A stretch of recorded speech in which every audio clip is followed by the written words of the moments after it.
இப்போது பேட்டிங்கில் புவன் அணியின் பொறுப்பு. விக்கெட்டுகள் விழுந்தாலும் அவர்கள் போராடிக் கொண்டே இருந்தனர். 3ஆம் நாள் ஆட்டம். புவன் அணியின் பேட்டிங்கில் விக்கெட்டுகள் வேகமாக விழுந்தன. ரசல் மீண்டும் ஆணவத்தில் நின்றான். ஆனால் புவன் மட்டும் தைரியமாக போராடினான். அவன் உறுதி கிராம மக்களுக்கு ஒரு மீண்டும் நம்பிக்கை. கடைசி விக்கெட். இறுதி ஓவர்.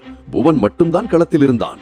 இது கிரிக்கெட் போட்டியின் இறுதி அத்தியாயம் அல்ல, ஒரு தேசத்தின் அடிமைத்தனத்திற்கும் விடுதலைக்கும் இடையில் நடந்த போராட்டம். கடைசி பந்து 6 ரன்கள். அந்த ஒரு நொடி இந்தியர்கள் மூச்சுவிட மறந்த ஒரு கணம். புவன் மற்றும் லக்கா மட்டும்தான் களத்தில் இருந்தனர். கடைசி ஓவர் வீசப்பட்டது. ஒவ்வொரு பந்தும் உயிரை பறிப்பது போல இருந்தது. 5 பந்துகள் முடிந்துவிட்டது. வெற்றிக்கு தேவை 6 ரன்கள். பந்து வீசப்பட்டது. புவன் முழு பலத்துடன் விளாசினான்.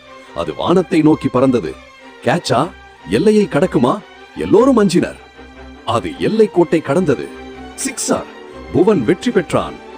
அந்த ஒரு சிக்ஸர் 3 வருட வரியிலிருந்து ஒரு கிராமத்தை மீட்டது. மக்களின் கண்ணீரில் மகிழ்ச்சி கலந்தது.